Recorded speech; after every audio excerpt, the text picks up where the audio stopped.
نحمدہ ونصلی ونسلم علی رسولہ الکریم اما بعد۔ ایک اہم مسئلہ لے کر کے حاضر خدمت ہوا ہوں۔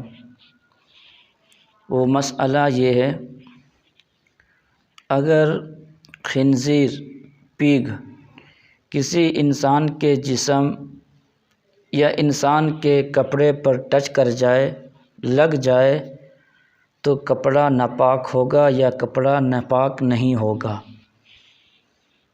تو اس کا جواب یہ ہے کہ اگر خنزیر پیگ کسی انسان کے جسم یا کپڑے پر لگ جائے، تو اگر خنزیر کا جسم خشک ہے، سوکھا ہوا ہے، اور وہ کسی کپڑے پر ٹچ ہو جائے یا جسم سے ٹچ ہو جائے، لگ جائے، تو کپڑا ناپاک نہیں ہوگا، جسم ناپاک نہیں ہوگا۔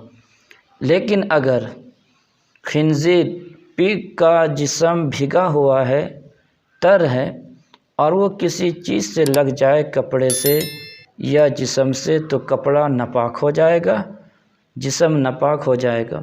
اور جہاں پر نجاست لگی ہے، جہاں پر ٹچ ہوا ہے، صرف اس جگہ کو دھو دینا کافی ہے، پورے کپڑے کو دھونا ضروری نہیں ہے۔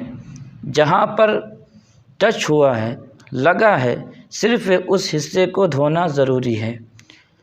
لیکن اگر کسی کا دل نہ مانے، مطمئن نہ ہو، تو انسان کپڑے کو دھو لے، جسم کو دھو لے، جہاں پر لگا ہے اس کو دھو لے۔ لیکن شرعی اعتبار سے اگر جسم خشک ہے، بھیگا ہوا نہیں ہے خنزیر کا، تو کپڑا یا بدن ناپاک نہیں ہوتا ہے۔ پروردگار عالم صحیح مسائل پر عمل کی توفیق عطا فرمائے، آمین۔